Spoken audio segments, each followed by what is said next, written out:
Hey guys, subscribe for daily content. And if you're shopping for gear, make sure you check out the description for the newest items at some of the very best online retailers. There's also links for some of the items that I personally recommend. Thanks! What's going on YouTube? Metal Complex here, and today I've got another interesting knife review / knife overview to share with you guys.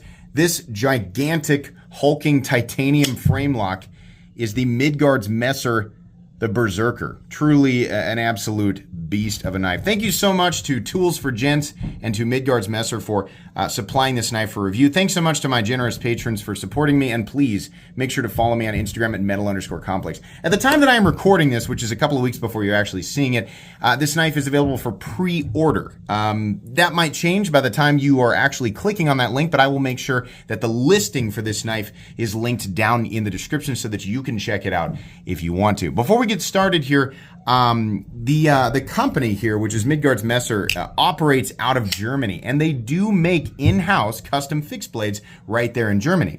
But their folding knives, like a lot of these, like the the Beowulf and the Viking and all of the crazy ones, right? Those are actually made in China, and they gave this information to me. I had to ask them, like, where are these actually being made? Are you making them in-house? They said, no, they're made in China. And they gave us information freely. This was confusing for some people. Apparently, it wasn't super clear that these were made in China, but Tools for Gents didn't seem to be hiding that. So just so you know, this, like the other folding knives, is made in China. Some of you might be wondering, then why does it say USA on the blade? Yeah, I had that question too. I looked in here and I said, what? USA? Usually when a knife says USA on the blade, like literally 99.999% of the time, when I see USA printed on the blade, it means this knife is made in the USA. That is like a universal, thing in the knife world. And anybody who has tried to pass off their knives as USA by stamping that on the blade usually does not meet the kindest end, right? It's usually not a good thing to screw around with. So, of course, I said, hey, what does this mean? Do you mean like the CPM D2? Because that is in fact made in the United States. CPM D2 is the powder form of regular D2, right? That stuff that you see, right? For those of you going, that much money for D2? Yeah, what you're thinking of is ingot D2, which is what you see typically on a $50 pocket knife. This is the USA powder form version of that steel. And while not all that different when it comes down to the end performance, it does perform better, and it is absolutely more expensive to create. Whether or not it's appropriate for this knife is a different story. We'll talk about that later. But that's initially what I thought. Maybe they mean like the steel's made of D2, which is not so I asked him, he said, no, that knife is made in China. It's to celebrate our opening of Midgards Messer USA. Okay, okay, so they're going to have a Midgards Messer USA. And so it just means that they'll have a secondary place of operations, probably because they're starting to get popular in the USA. So maybe they'll have knives like ready to go so people aren't having to wait for something. Okay, that's fine. I don't think it's a good idea to print USA on the blade. And I don't think that this is them trying to pass that off, because I went to the website. This was before I asked them. Went to the website and it says plain as day, made in China. So much more likely people are going to see the website and where it's made before they zoom way in and see USA on the blade. So I think this was not them intending to, mislead people. But I don't think it's a good idea to put USA on the blade. I think that is not a good idea. I think that we should just have the Midgards Messer logo and leave it there. But just if that is possible to change before the production ones come in, that is my opinion on that. If these knives are made in China, then we should not have USA on the blade. So just to clear that up for anybody wondering, because I am certain that there are plenty of people wanting to know what the deal is with that. Anyways, let's go ahead and measure it, because this is a really cool knife.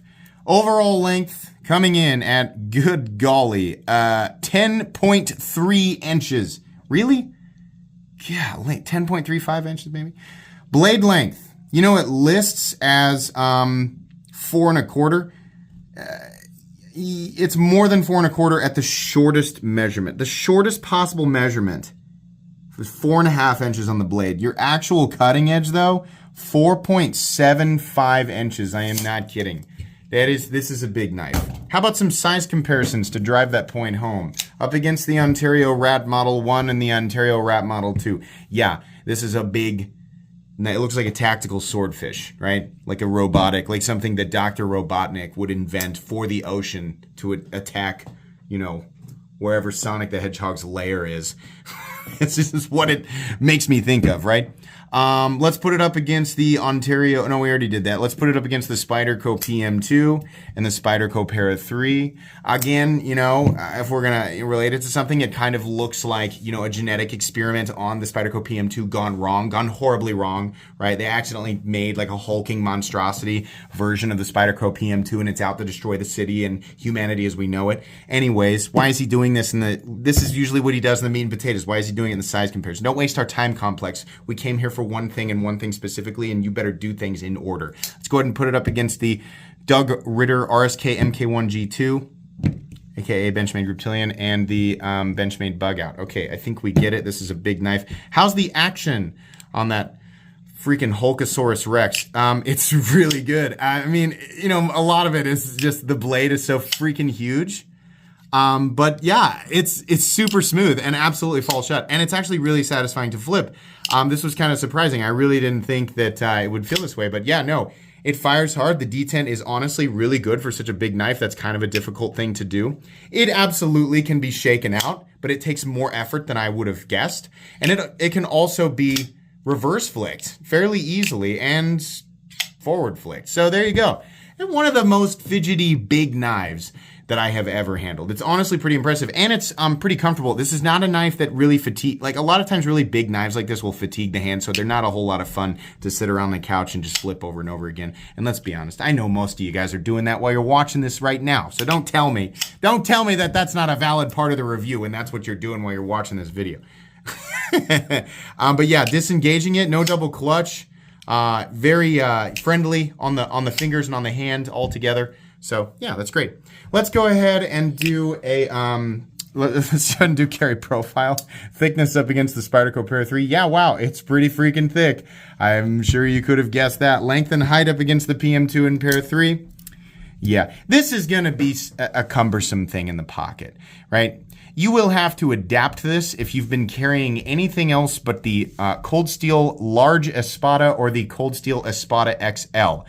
Only to the people who have been carrying around the Espada, the Cold Steel Espada XL and convincing themselves that it is an EDC knife, only to them will this feel slightly more comfortable, right? To everybody else on the planet, this is just a freaking huge thing to carry around. I'm not saying you can't. You can, but you're going to have to adapt to it. You're also going to have to dedicate to it, right? Be honest with yourself, right? It's only going to make the process shorter, right?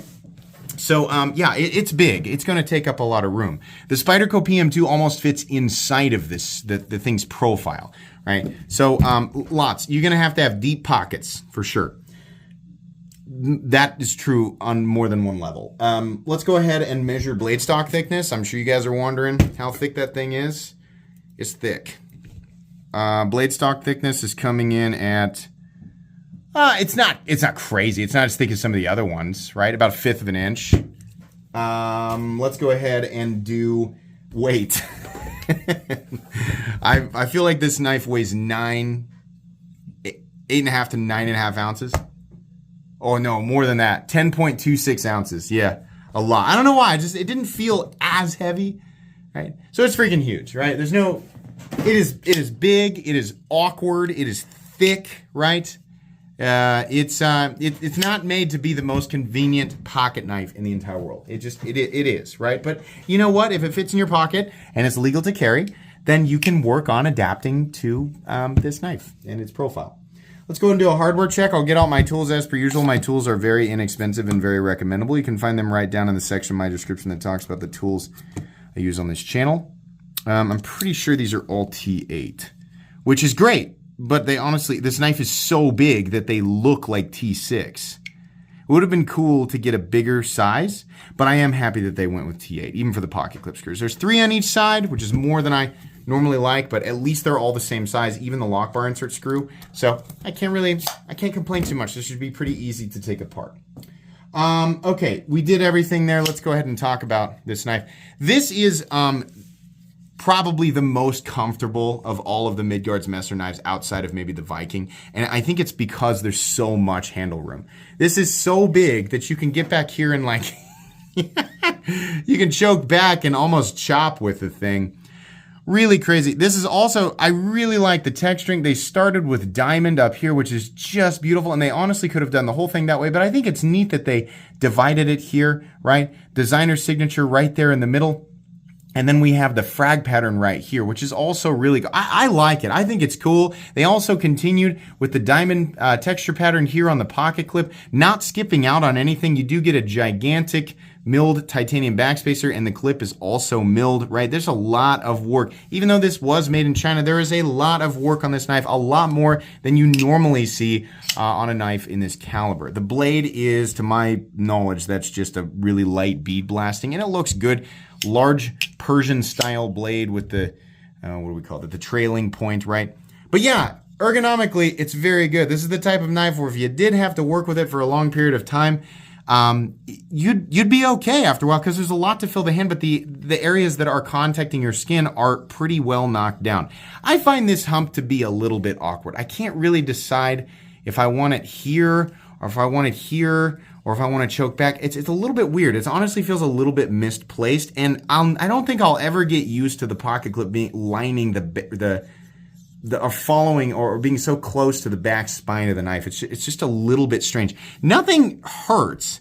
It's just a little bit odd. But what makes it comfortable is, again, there's so much and everything's knocked down, right? There's such a wide open space to hang on to, and it's really, really knocked down. There's also a nice ramp right here, and then they've got a little bit of jimping on the other side.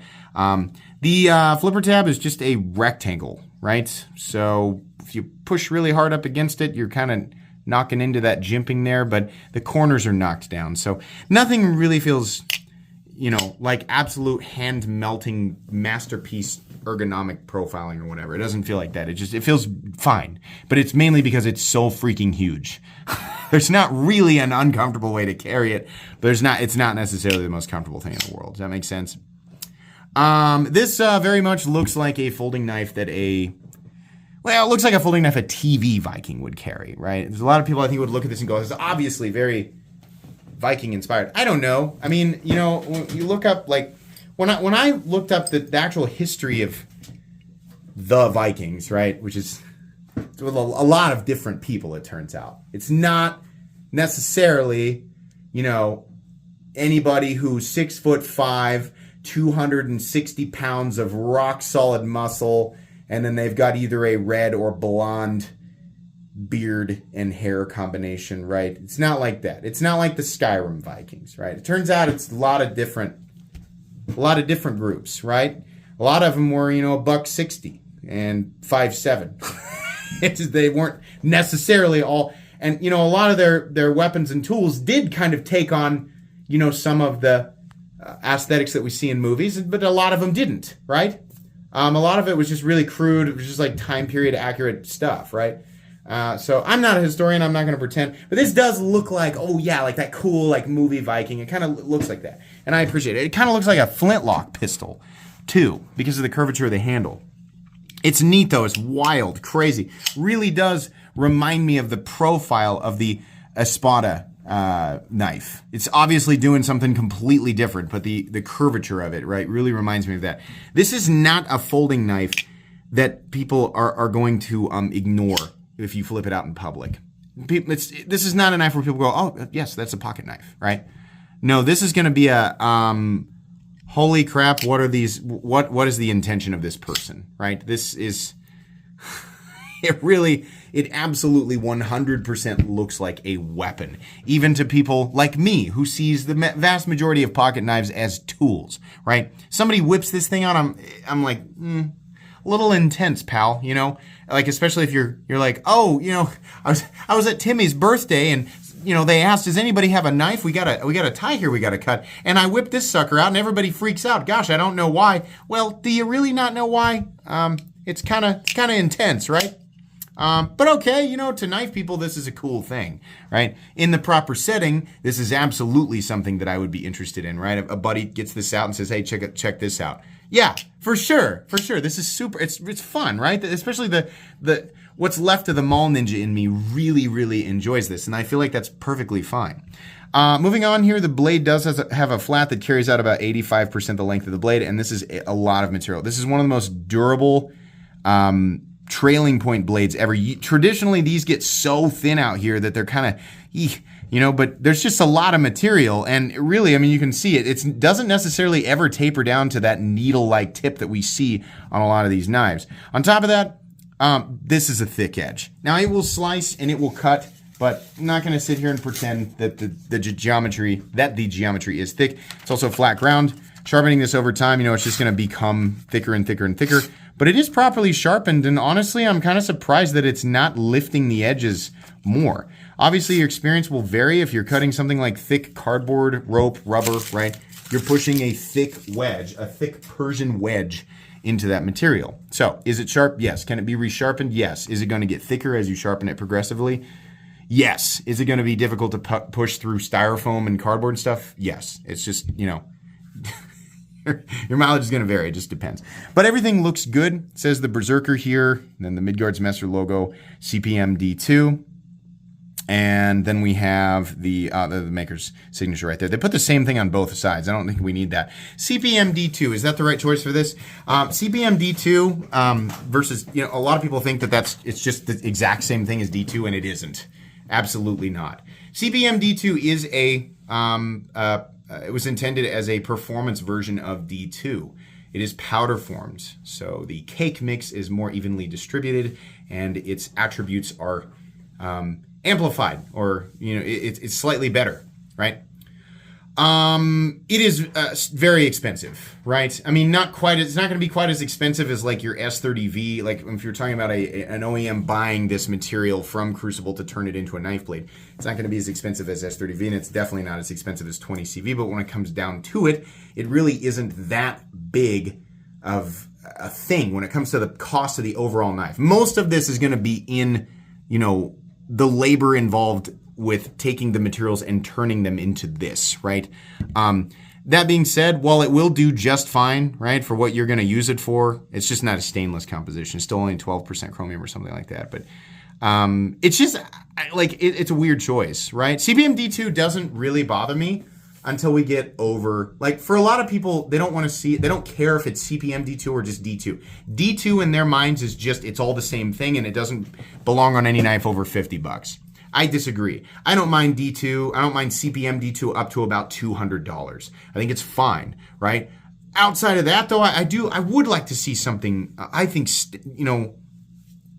would like to see something like S35VN at least on this, preferably something newer like S45VN. The enthusiast and collector in me wants that, right? In some situations, CPM D2 will outperform CPM S45VN, but it's pretty marginal. I think CPM S45VN or other similar steels, right? LMAX, Spy 27 or whatever, that's a Spyder steel, a Spyderco proprietary steel, but similar compositions will outperform CPM D2 in almost any circumstance, in any environment. And they are similar in terms of the cost from, whoever's making this, their standpoint.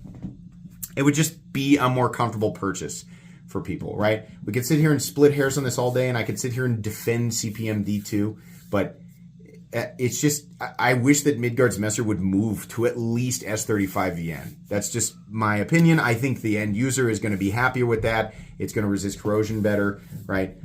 Users and enthusiasts, collectors, all of them alike, I think most people are going to agree that that would be a more appropriate choice. So there you go. There's my thoughts on the steel. Fit and finish all the way around is excellent. Very, very good. Seating the hardware is awesome. The aesthetic of this is just commands that you look at it, that you pick it up, that you touch it and feel it. And I gotta say, this is just as, if not more satisfying of a knife in person than it is. In fact, it's dramatically more impressive in person than it is in the pictures. This thing is basically screaming at you from the moment it leaves the box. It is, I would say it's at least 25% larger than what I thought. everything. It's just much more intense. It's much louder in person. And it makes it fun because that's what this is supposed to be. It was not designed as the most practical thing, the most reasonable thing, right? It wasn't designed that way. It was designed to be loud and intense and crazy, and they accomplished that. And they also managed to make something that will function if you choose to actually use it. The backspacer extends almost the entire length of the knife, which is, I think that just complements the whole theme of the knife, which is just intensity in general. And then we do have milling on the inside, which is nice. They managed to get it down to 10.3 ounces, as we saw earlier. You cannot mount this knife for left-handed carry. Sorry, lefties. That's just, you see that. The stop pins are internal, and they ride on channels carved into either side of the titanium. I almost cut myself there, but I didn't. No blade play whatsoever, up, down, left, or right. Really nice lockup percentage and geometry there. No lock stick, no double clutch. Seriously, I'll demonstrate. Boop. And immediately into the closed position. Extremely smooth, right? It's not just the weight mass of the blade. It's really smooth. No pivot lash, and a nice click into the closed position, and we have perfect centering with no detent lash. This is not a knife for everybody, and the price is still pretty up there. This is a lot of knife. It is a lot of titanium. Normally I don't say, bigger knife, bigger price, because that's not always the case. But this is a lot more material, and there's a lot more work that went into this versus the stuff that, for example, We Knives is charging similar money for. This comes in at $350 roughly. It fluctuates a little bit because you have to, change the currency. But roughly $350.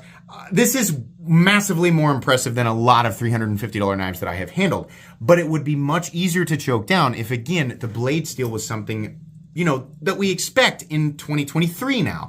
S45VN, or at least S35VN, right? Something like that. They have in the past used S30V, but I think that would be a better choice, right? And I don't think that steel or that composition is like unavailable to them for some reason. I think it's plenty. If they can get CPM D2, they should be able to get CPM S45VN or S35VN. That's just my 2 cents on that. But I'm not angry at the I think $300 would have felt a little more like, yeah, that feels about right. But for $350, I definitely want the here's the thing. I want the S45VN-ish steel at any price point, right? But $350 would be way easier to choke down if that steel were here. Because everything else is pretty much, like you're pretty much getting the extra. You're definitely getting the extra total materials, the extra work and detail in the handle scales, right? The crazy, unique aesthetic. You're getting the backspacer, the milled pocket clip, all of that. And you're also getting a knife that's pretty fun to sit here and just flip and enjoy, right? It's just an impressive thing.